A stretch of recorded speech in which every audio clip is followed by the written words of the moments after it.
it's a God-given talent. So whenever we see a problem, we try to solve it practically. Warning, please give way. Testing the flow of the biorobotic hand system under self-testing. They say they needed no classroom to hone their God-given talent. We didn't continue to university due to financial constraints. As you all know, the birds of the same feathers flock together. We combined our effort and started solving the challenges facing the community, either in energy, security. We are diverse. Their main aim being to help persons living with disability in the society. System under self-testing. Testing the chest interface devices. 1. Phone call connections. Check. 1 million people living without an arm or a leg in Kenya. So that's when we started discussing, and we went to the practical form about it, on how can we help them in aiding their mobility, in aiding their day-to-day activities. This saw them come up with this prosthetic arm that receives commands from the brain just by the user thinking of what they want the arm to do. The arm that we have is a prosthetic arm, which the way you think, when we have a BCI gadget that you will put in your head, so the way you think, it will act according to it. If you think to lift your hand, it will lift the hand. If you think to wave or to move the arm from left to right, it will do according to your desire. Right.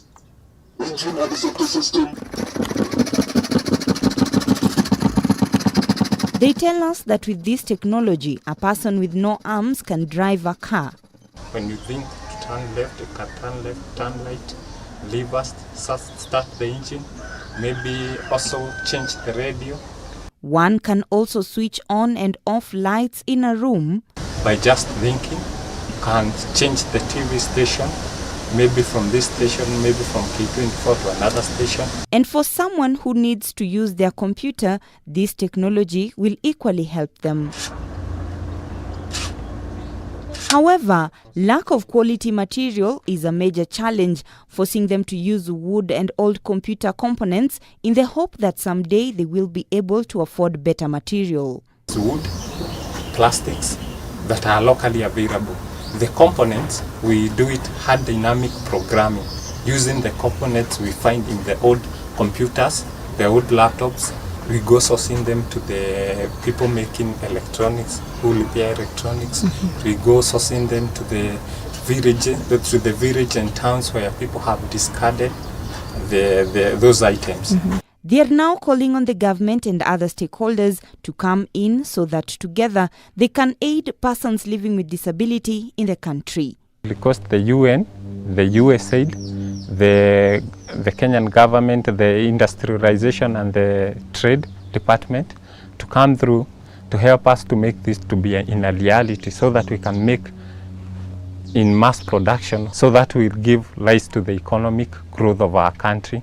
This could be a new dawn to persons living with disability, just if different stakeholders could come in to enable persons living with disability have such technology for them to go about their daily activities as usual. Robi Omondi, K24 in Kikuyu, Kiambu County.